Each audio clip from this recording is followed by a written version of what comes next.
have now the link with Dr. Narendra Modi.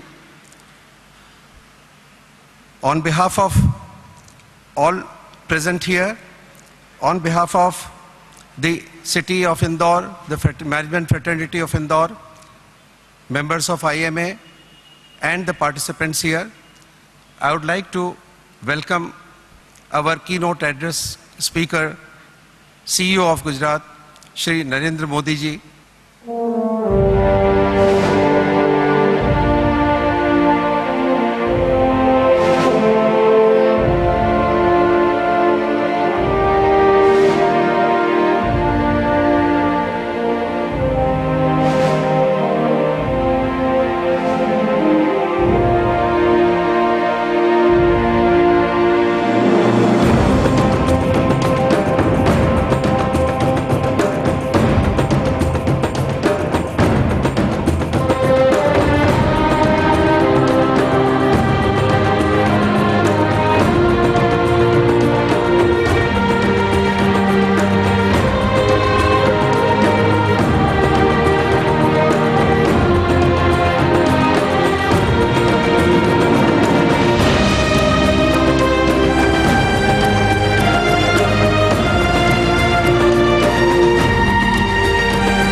नमस्कार। इंदौर के management fraternity और Indore management association की तरफ से नरेंद्र मोदी जी आपका स्वागत है। आज हम सब यहाँ आपके कीनोट एड्रेस के लिए लालायित हैं, सुनना चाहते हैं आपको कि गुजरात स्टेट इंडिया का नंबर 1 स्टेट कैसे बना, उसके मैनेजमेंट प्रोसेस में क्या ऐसी अनूठी चीज़ आपने की है कि इस तरह की नायाब आपको हासिलत काबिल हुई। मोदी जी नमस्कार।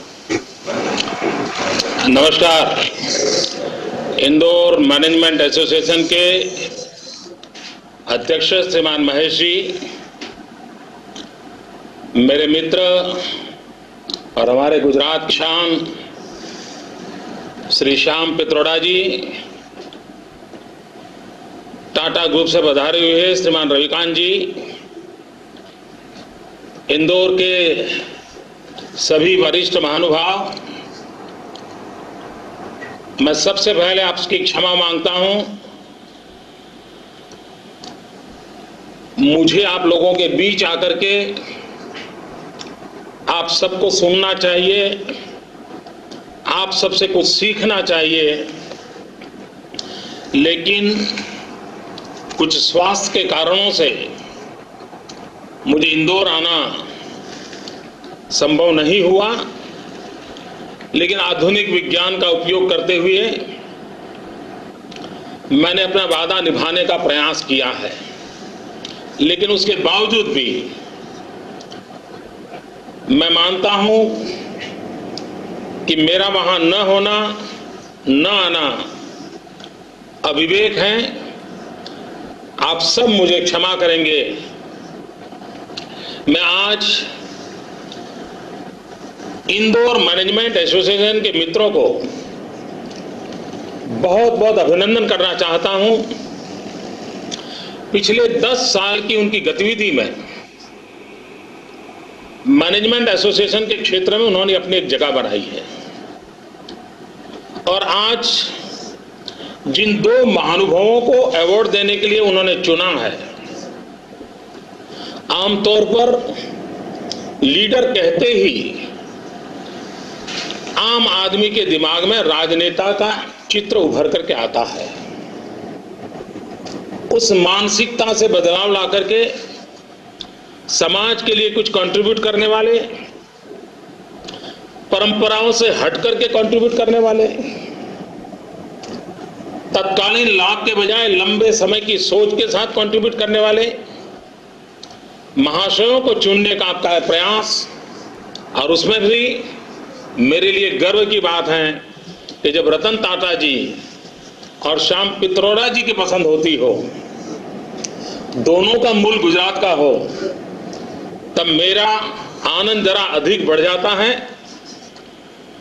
इन दोनों महानुभावों को सम्मानित करने का अवसर मुझे मिले, ये मेरा अपना गौरव है। श्याम पित्रोड़ा जी ने पश्चिम की अपनी शिक्षा दीक्षा का उपयोग भारत के सामान्य मानव के लिए कैसे हो, उसके लिए अहम भूमिका निभाई। और रतन टाटा जी ने आम आदमी के सपनों को साकार करने के लिए अनेक नई योजनाओं के साथ और विशेष करके नैनो कार के साथ पूरी दुनिया को आकर्षित किया। इन दोनों महानुभावों का सम्मान, इसके लिए इंदौर मैनेजमेंट एसोसिएशन के मित्रों का अभिनंदन। आपने मुझे ये मौका दिया, इसलिए मैं अपने आप को गौरवान्वित महसूस करता हूं। जिन विषयों को लेकर के आज आप चर्चा कर रहे हैं, मैं उसके प्रति बोलने के लिए कोई अधिकारी व्यक्ति तो नहीं हूं, पर जो कुछ मैं जनता के बीच रह करके सीखा हूं, जो मैंने अनुभव किया है, उन्हीं को शब्दबद्ध करने का मैं प्रयास करूंगा। सबसे पहले लीडर शब्द को लेकर के जो मर्यादाएं बांधी गई हैं, जो विकृतियां आई हैं, समय की मांग है कि उन मर्यादाओं को तोड़ करके, उन विकृतियों से उभर करके हम लीडर की परिभाषा को प्रस्थापित करें। आजादी के बाद दुर्भाग्य से राजनीतिक उठापटक से लोग जो जुड़े हुए हैं, सत्ता के गलियारों में जो टहलते रहते हैं, उन्हीं को लीडर माना गया है। मैं समझता हूं किसी समाज का इससे बड़ा कोई घोर अन्याय नहीं हो सकता। 100 करोड़ के देश में हजारों गतिविधियां चलती हैं, लाखों लोग उसका नेतृत्व करते हैं, और राजनीति के साथ जिनका पल भर का भी नाता नहीं है, ऐसे भी लोग भी लीडरशिप देते हैं। और इसलिए जीवन के हर क्षेत्र के नेतृत्व को मान्यता मिलनी चाहिए, स्वीकृति मिलनी चाहिए, उनका आदर होना चाहिए। ये देश का दुर्भाग्य है कि जो समाज के काम के लिए खपे रहते हैं, उनको तो समाज सेवक कहा जाता है, लेकिन जो समाज के कंधों पर बैठकर के राजनीति करते हैं, उनको लीडर कहा जाता है। इन परिभाषाओं को बदलना होगा। मैं आजादी के बाद एक और दुर्दैवपूर्ण स्थिति देखता हूं कि हमारे देश में राजनेताओं को, राजसत्ता की गलियारों के बीच रहने वाले लोगों को आवश्यकता से अधिक महत्व दिया गया है। जितनी जरूरत होनी चाहिए उससे ज्यादा उनको प्राथमिकता दी गई है। सेंटर स्टेज पे राजनेताओं के आसपास ही सब चलता है। अगर हम चंद्रयान लेकर के जा रहे हैं तो भी तस्वीर राजनेता की छपती है, वैज्ञानिक की नहीं छपती है। मैं समझता हूं भारत का भाग्य इसमें है कि हम इस राजनेताओं के आसपास की लीडरशिप की जो सारी परिभाषाएं हैं, उससे ऊपर उठे, उससे बाहर निकले और समाज की हर शख्सियत को, समाज के लिए कुछ न कुछ करने वाले हर व्यक्ति के नेतृत्व को स्वीकार करें, उसका सम्मान करें, उसका गौरव करें। और ऐसे लाखों नेताओं के माध्यम से ही आने वाले हिंदुस्तान का भविष्य निर्माण हो सकता है। राजनेताओं को उनका ड्यू मिले, मुझे इतराज नहीं है, उससे ज्यादा मिल रहा है, उसके कारण कठिनाई बढ़ती चली जा रही है। मैं और एक बात कहना चाहता हूं कि हम 1857 से लेकर के 1947 तक 90 साल के आजादी के आंदोलन को देखें तो हमारे ध्यान में आता है कि देश के लिए मरने वालों की कमी नहीं थी, फांसी के तख्त पर चढ़ने वाले नौजवानों की कोई कमी नहीं थी।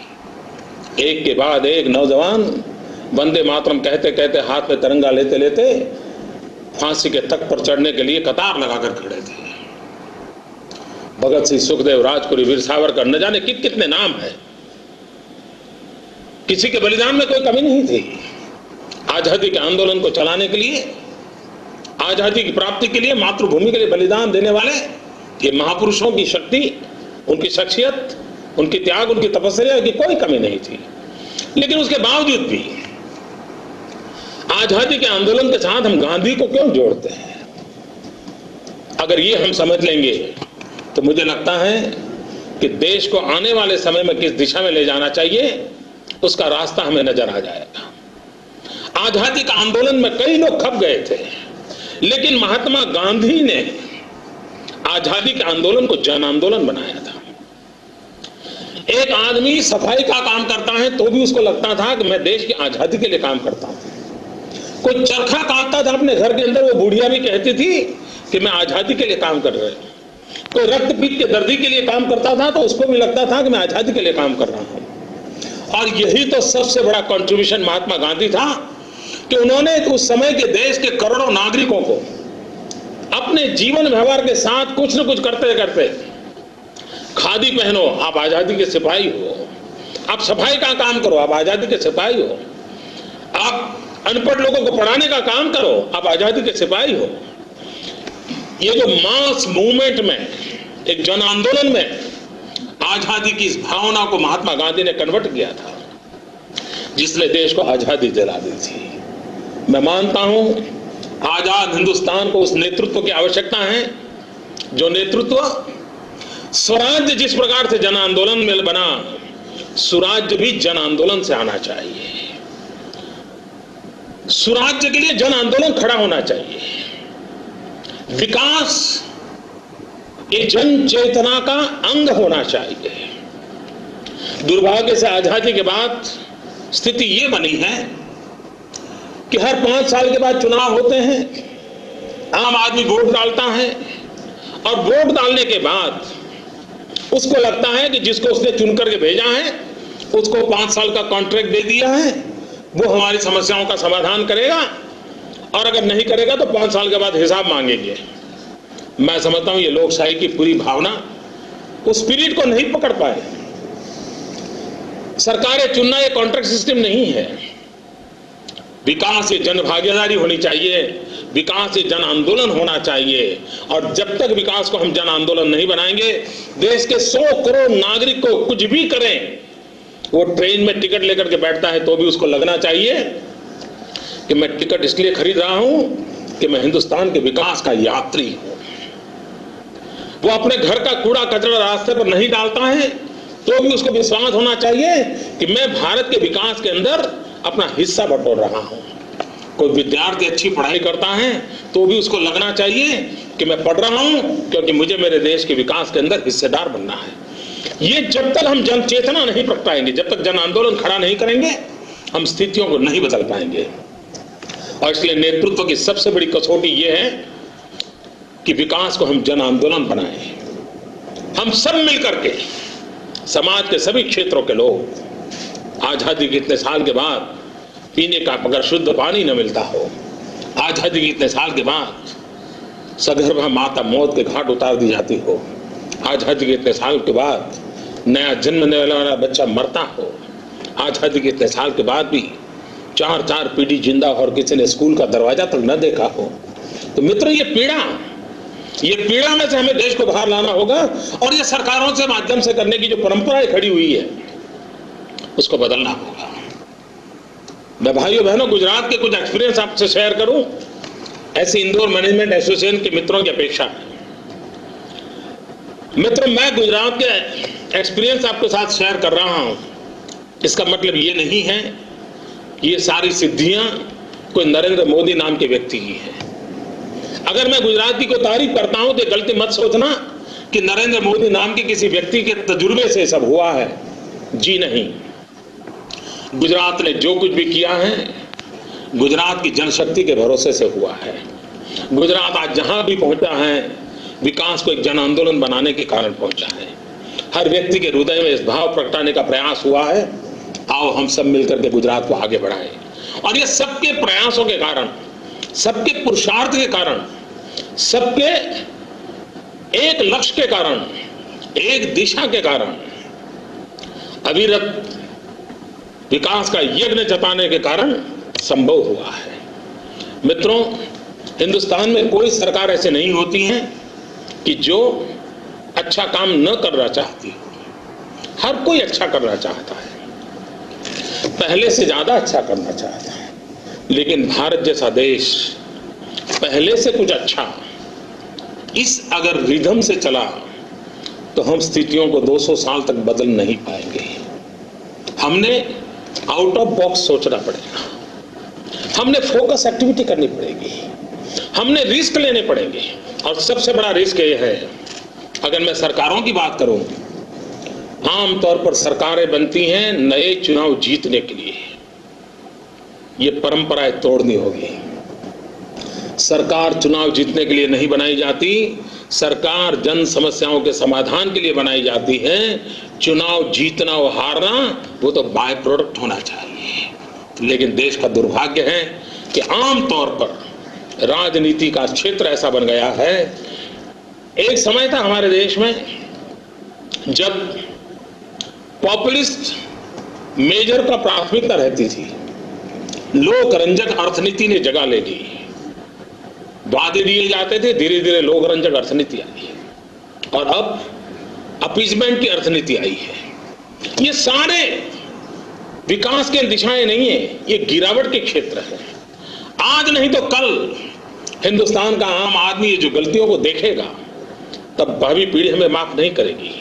और इसलिए हमने सोचना होगा विकास की राजनीति पर, वोट बैंक की राजनीति से देश को मुक्त कराना होगा। अपनी वोट बैंक को मजबूत करने के लिए अपीजमेंट इकोनॉमी की जो पॉलिसीज आई है उससे देश को बचाना होगा। अगर हम सबको शिक्षा का अभियान लेते हैं, बुरा क्या है? सबको पानी का अभियान लेते हैं, बुरा क्या है? सबको घर मिले इसका अभियान लेते हैं, बुरा क्या है? आवश्यकता यह है टुकड़ों में न समाज को बांटे, और गुजरात ने उस दिशा में पहल की है। गुजरात ने कुछ कदम उठाए।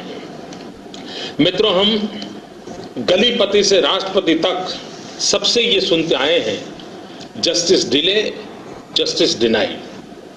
न्याय अगर विलंब से मिलता है तो न्याय न मिलने के बराबर होता है।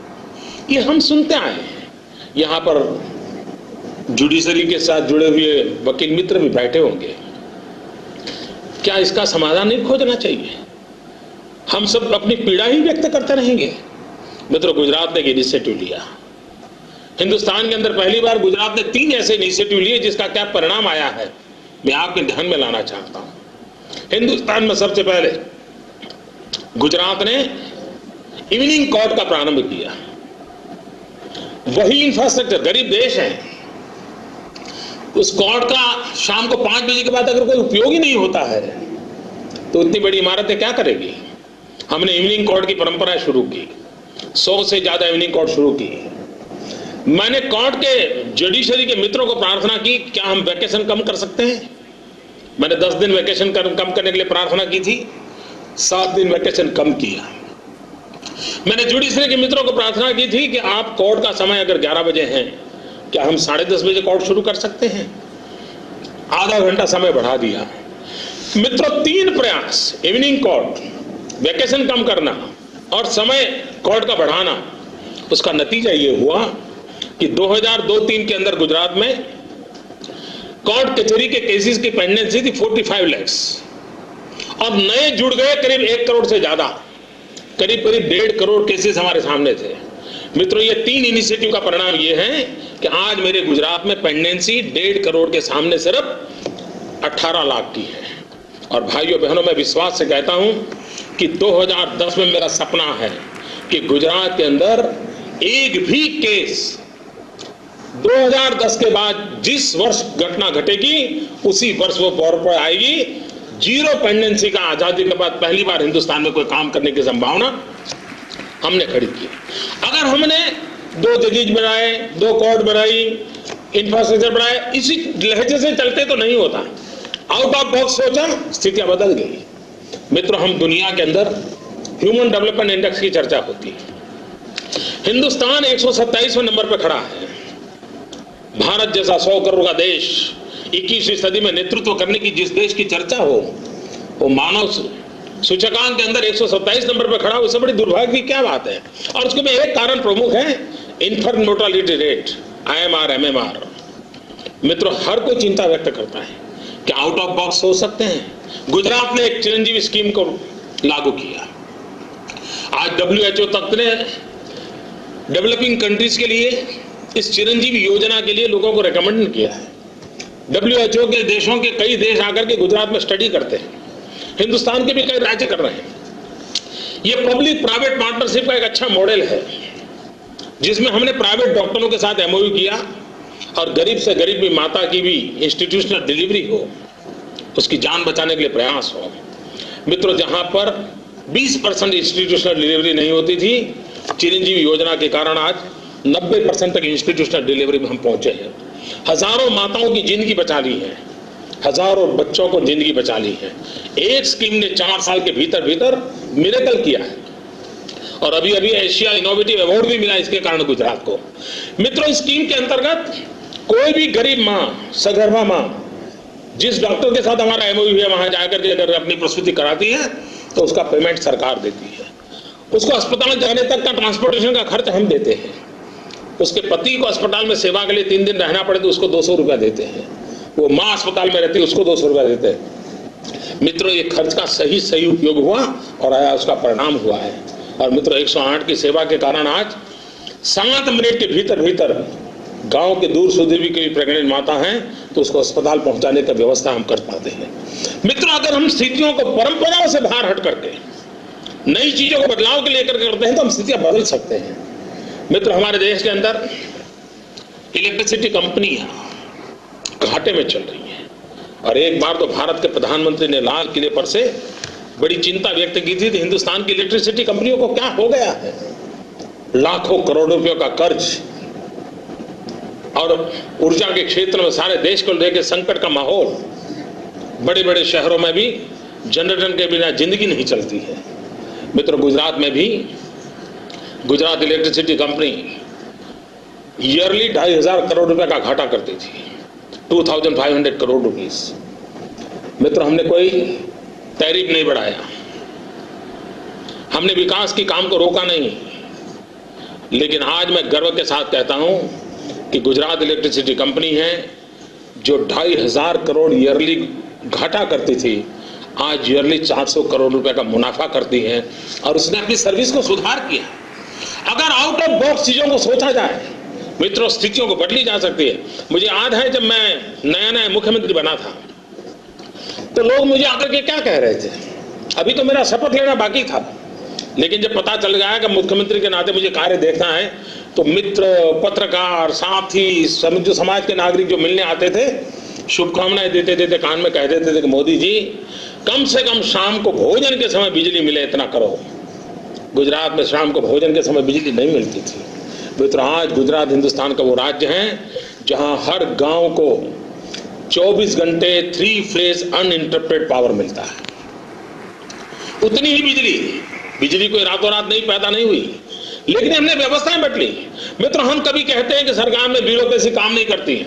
मैं आपको उदाहरण से बताना चाहता हूं, हमने 1000 दिन के अंदर ज्योतिग्राम योजना को लागू किया 1000 डेज में, और उस 1000 डे के अंदर योजना लागू करने में हमने करीब 56,000 किलोमीटर नया केबल डाला, करीब 30,000 से ज्यादा नए खंभे डाले, 28,000 नए ट्रांसफार्मर डाले।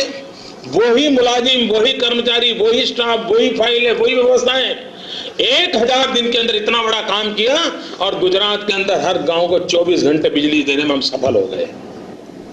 मित्रों, चीजों को कैसे बदलाया जा सकता है, मैं आपको एक और उदाहरण देना चाहता हूं। मित्रों, गुजरात की पहचान कभी एग्रीकल्चर स्टेट के रूप में नहीं रही है। गुजरात यानी रेगिस्तान, अकाल, 10 साल में 7 साल सूखा रहता था और आमतौर पर किसानों को बिजली दी जाती थी और जमीन के नीचे से पानी खींचा जाता था और काम चल जाता था। मित्रों, पॉपुलर जो मान्यता है उसके खिलाफ मैंने स्टैंड लिया।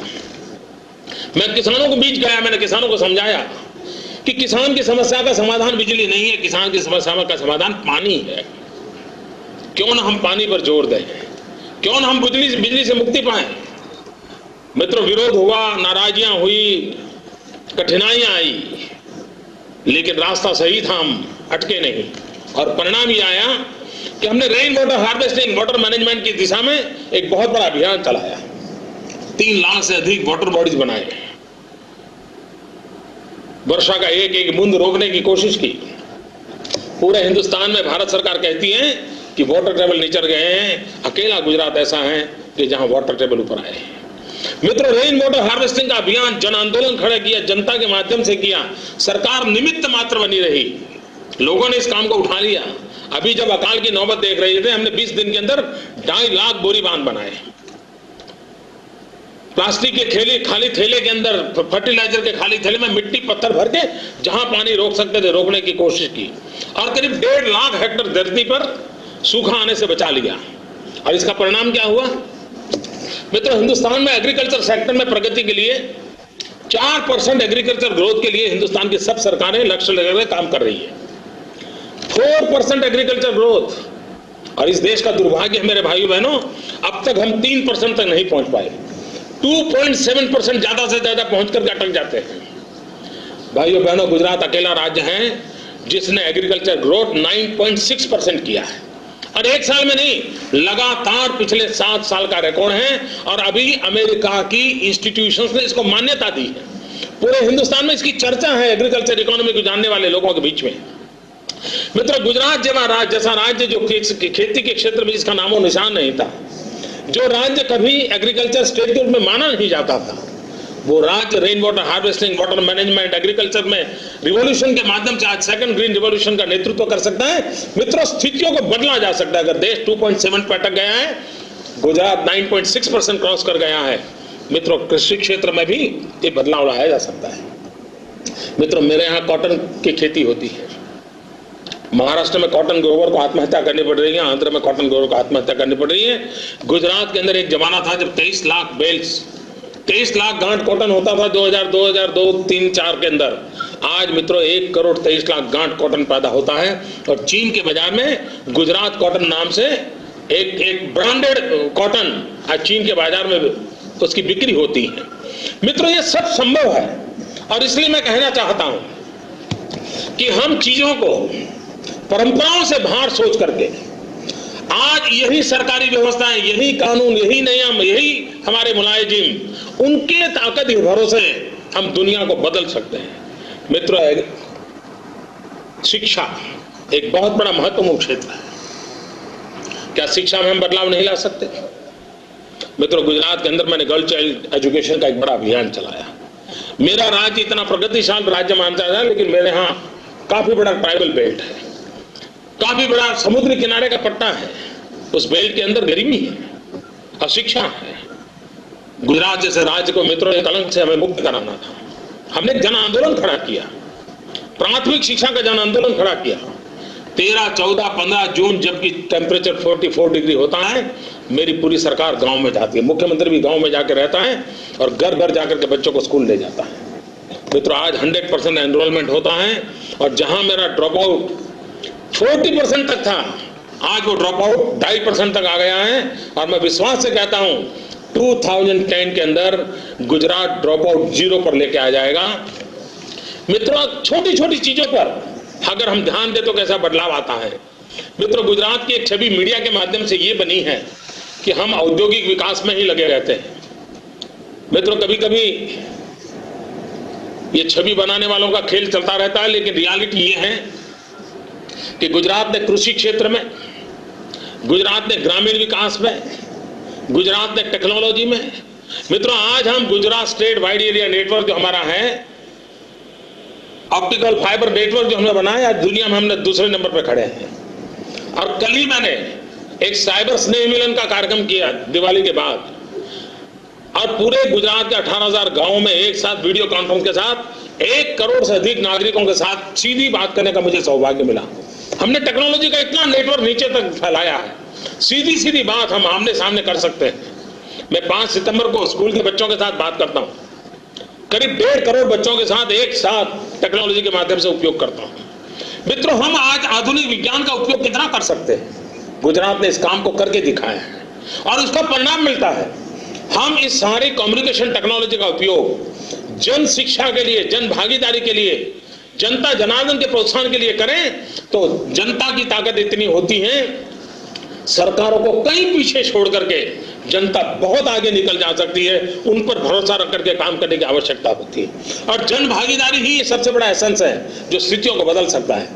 मित्रों, हमने हमारे देश में हर राज्य इंडस्ट्रियल डेवलपमेंट चाहता है, हर राज्य इंडस्ट्रियल इन्वेस्टमेंट चाहता है और उसके कारण क्या हुआ, हमारे यहाँ 60, 70, 80 के दशक की ओर देखिए, हमारे देश में एक बड़ी विकृत स्पर्धा पैदा हो गई और वो स्पर्धा हो गई कंसेशन की।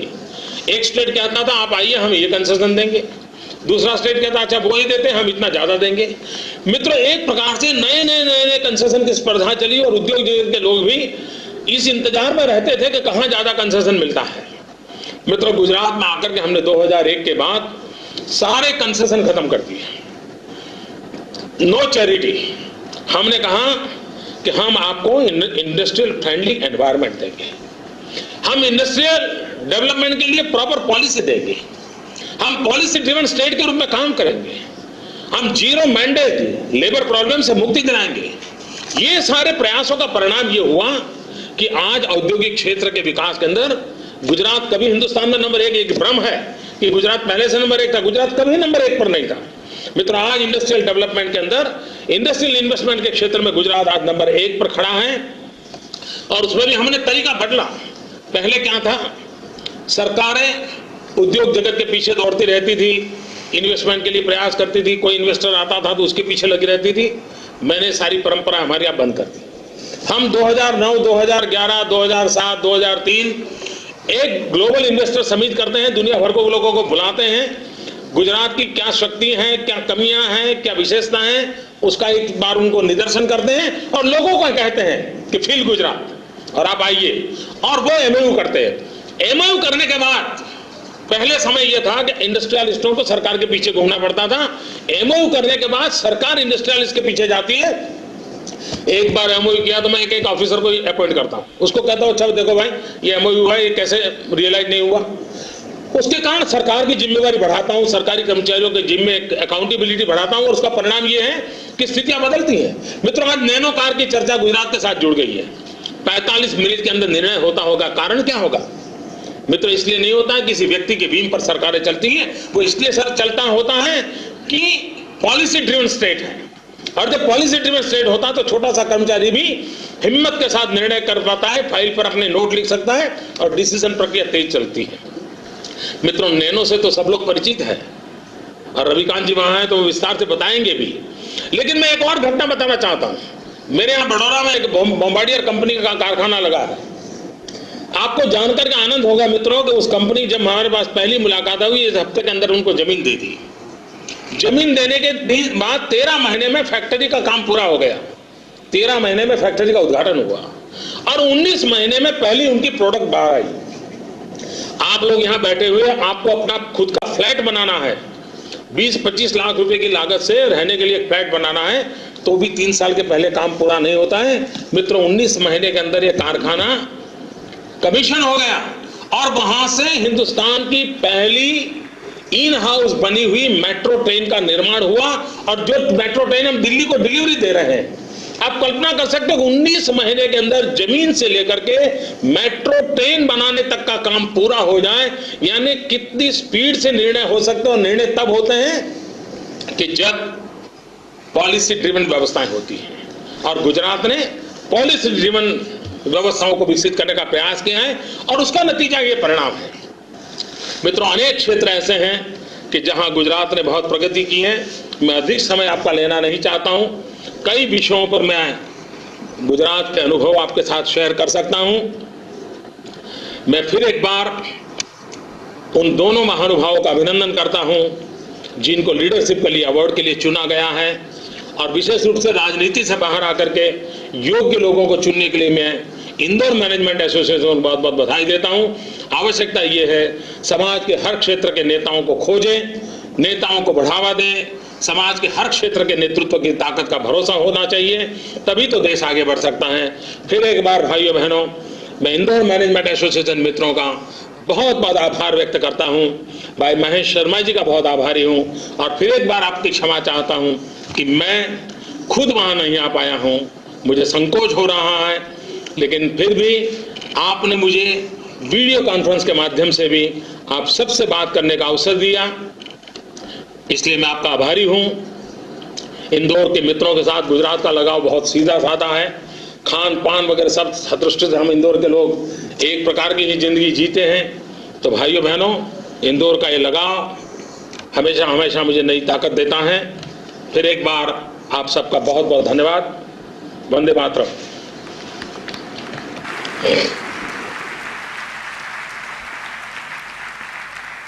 Sir, you have so well proved the point, where there's a will, there's a way. Friends, now floor is open for interaction. If you have some questions for our keynote speaker, Shri Narendra Modi ji, please do raise. Modi ji, I'm Rakesh Jain, Vice President of IMA and Director of NICE International College. सबसे पहले तो मैं आपको बधाई देना चाहूँगा for making vibrant Gujarat as super brand of India. आपने बताया धन्यवाद भैया कि लीडरशिप के मायने हैं टू लीड पीपल थ्रू जन अभियान। बहुत अच्छी बात बोली आपने, जिसके माध्यम से आपने गुजरात में ये दिखाया कि किस प्रकार जनता की परेशानियों को दूर किया जा सकता है और जनता को आगे बढ़ाया जा सकता है। मैं आपसे ये जानना चाहूँगा कि what's more on your agenda to take this progress further up to the bottom level? What's more on your agenda? We are interested to know. मित्रों, आप अच्छा सवाल पूछा है। हमने ग्रामीण विकास का मॉडल देश के सामने रखा है और उसके कई पहलू हैं। इंफ्रास्ट्रक्चर के क्षेत्र में मैंने एक कंसेप्ट रखा है रर्बन का। रर्बन कंसेप्ट के पीछे मेरी कल्पना ये है कि जिसमें सुविधाएं शहर की हो, आत्मा गांव का हो। एक नया मॉडल विकसित करने की आवश्यकता है।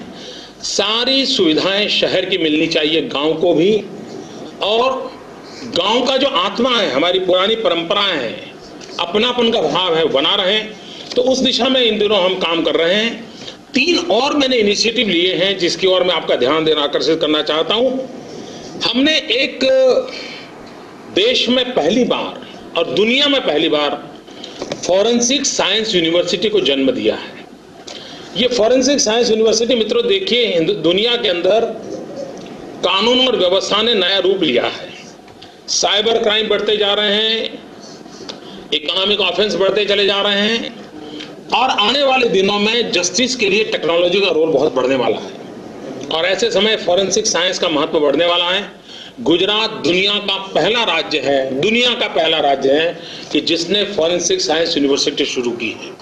दूसरा एक हमने इनिशिएटिव लिया है रक्षा शक्ति यूनिवर्सिटी।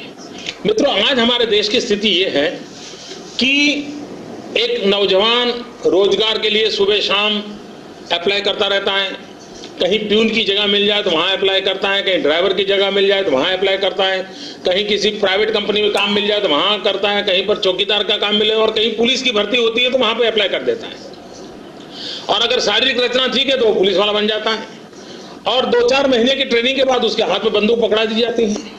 मित्रों, हमें प्रोफेशनलिज्म लाने की जरूरत है, और गुजरात ने सबसे पहले एक पुलिस यूनिवर्सिटी, रक्षा शक्ति यूनिवर्सिटी का निर्णय किया है। We are first in the country.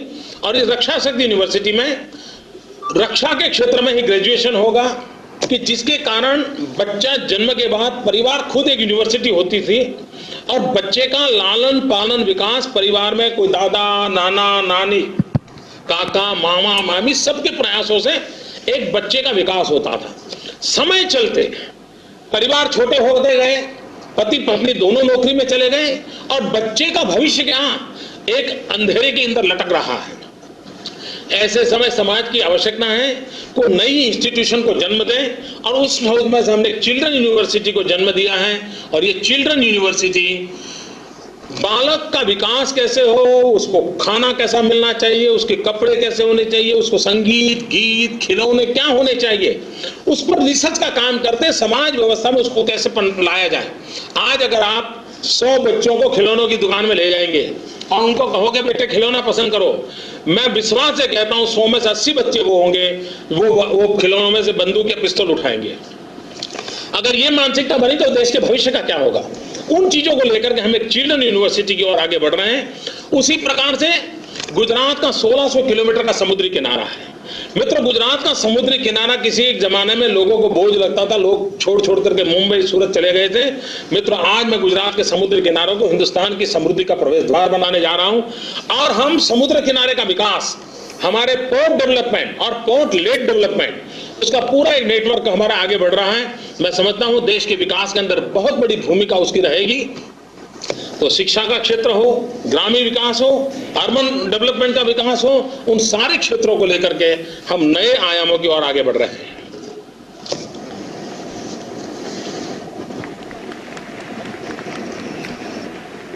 Narendra Modi ji, नमस्कार। मैं राजेश अग्रवाल।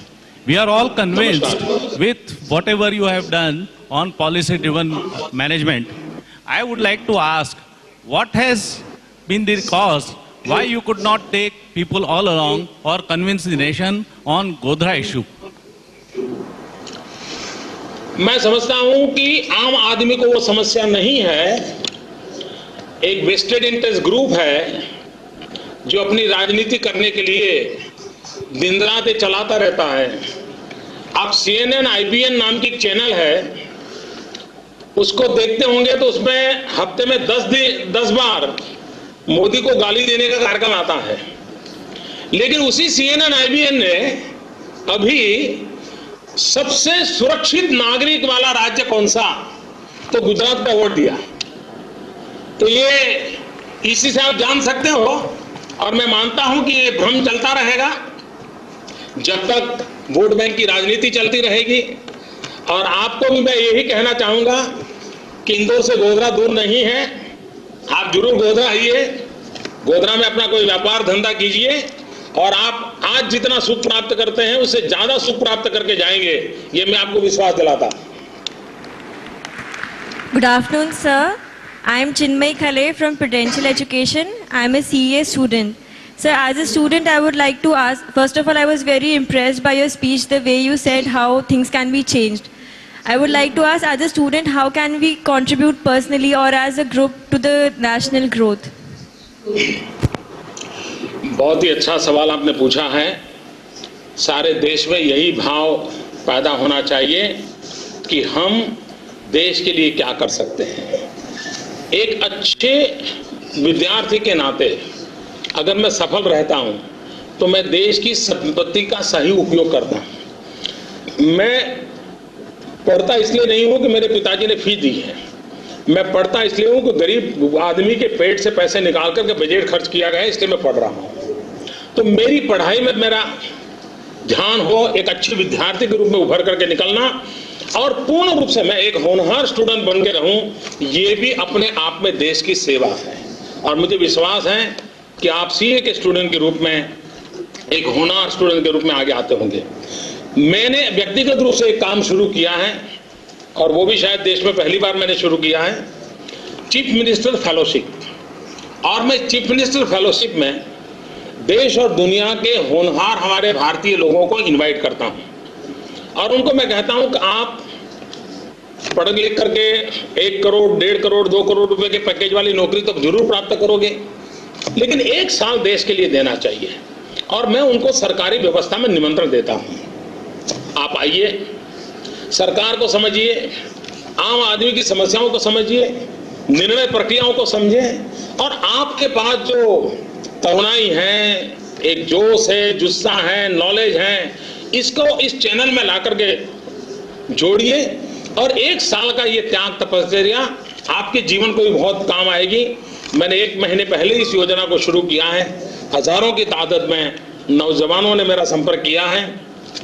एक मैकेनिज्म के तहत इस CM फेलोशिप में मैं देश के होनहार नौजवानों को सरकारी व्यवस्था में रह करके समाज सेवा के काम में, समाज परिवर्तन के काम में नई सोच, नया ब्लड, नया कल्पना कैसे आए, उस दिशा में प्रयास कर रहा हूं।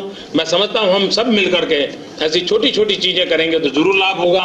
100 करोड़ का देश हो, ओलंपिक में विजय प्राप्त न हो, एक गोल्ड मेडल लाने में इतनी कठिनाई हो, मित्रों 100 करोड़ देश के नौजवानों के मन में सपना सबका बनना चाहिए, हम भी खेलकूद में आगे बढ़ेंगे। मित्रों, दुनिया के अंदर हम लोगों ने अपनी ताकत बताने का, अपनी ताकत को दिखाने का, अपनी ताकत खड़ी करने का एक सपना संजोना होगा। वो सपने भी कभी कभी शक्ति को जन्म देते हैं। मोदी जी, मैं इंदौर मैनेजमेंट एसोसिएशन की ओर से महेश शर्मा आपका बहुत बहुत आभार व्यक्त करता हूं कि आज आपने हमारे लिए समय निकाला। इंदौर मैनेजमेंट एसोसिएशन की ओर से मेरा आखिरी प्रश्न आपसे है कि चूंकि आपने आईएमए को इंदौर आने का वादा किया था और चूंकि आपका स्वास्थ्य आज इस चीज को अलाउ नहीं कर पाया है, तो क्या हम उम्मीद करें कि आपकी सुविधा के अनुसार जब आपका स्वास्थ्य अच्छा होगा, इंदौर मैनेजमेंट एसोसिएशन आपको इंदौर ला पाएगी? मैं आपके निमंत्रण के लिए बहुत आभारी हूं और इंदौर के नागरिक और इंदौर मैनेजमेंट एसोसिएशन के मित्र, आप लोगों का महेश शर्मा पर जितना अधिकार है उतना ही नरेंद्र मोदी पर है। जब चाहे, जहां चाहे मुझे बुला लीजिए, मैं आपकी सेवा में हाजिर हो जाऊंगा।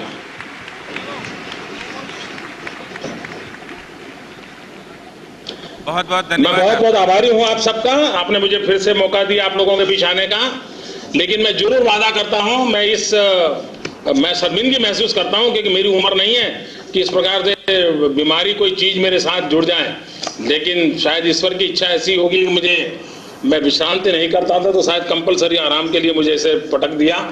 लेकिन मैं पूरे जोश और उत्साह के साथ आऊंगा और मेरे परम साथी श्याम पित्रोड़ा जी आपके बीच में हैं, बहुत सी बातें शेयर करेंगे, उनकी सोच भी देश के लिए बहुत काम आती है। भाई रविकांत जी मेरे अच्छे मित्र हैं, उनके साथ मुझे काम करने का अवसर मिला है। तो ऐसे ऐसे महानुभावों के बीच आज का आपके ये समारोह बहुत सफल जाएगा, मेरी शुभकामनाएं हैं। फिर एक बार बहुत बहुत धन्यवाद आप लोगों का।